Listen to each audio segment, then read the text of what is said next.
Hello Susmita, কেমন আছো? ভালো আছি। গলা দিয়ে আওয়াজ বেরোচ্ছে না। আচ্ছা বল, আচ্ছা কিরকম লুক চাইছিস?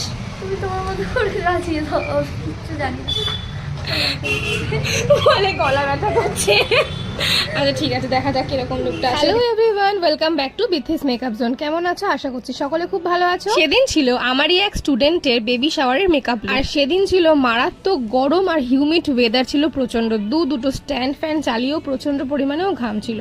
আচ্ছা এসব ছাড়ো, এবার তোমরা বলো দেখি, তোমরা কি মনে করেছো পরপর কয়েকটা দিন আমি কি নেলসের আমার ভিডিওগুলো আপলোড করছিলাম বলে তোমরা ভুলেই গেছো যে আমি মেকআপটাও করি? গতকাল রাত্রে আমার এক মিষ্টি অনেক পুরনো ক্লায়েন্ট আমাকে হঠাৎ জিজ্ঞেস করছে, এই বিধি তুমি কি মেকআপ করা বন্ধ করে দিচ্ছ, তাহলে আমাদের কি হবে, কোথা থেকে সাজবো? এবার আমরা জিজ্ঞেস করলাম আর এমনটা মনে করার কারণ কি? তখন বলছে যে না, কয়েকটা দিন ধরে দেখছি তোমার ইনস্টাতে, ফেসবুকে, হোয়াটসঅ্যাপেও শুধুমাত্র নেলের পোস্ট করছো, নেলের ভিডিও আপলোড করছো, মেকআপের তো কোনো আপডেটই নেই। আরে না না, ওসব ভুলেও ভেবো না, মেকআপটা আমার প্রথম প্রেম বলে কথা, সেটা কখনো ভোলা সম্ভব? তোমরাই বলো তো।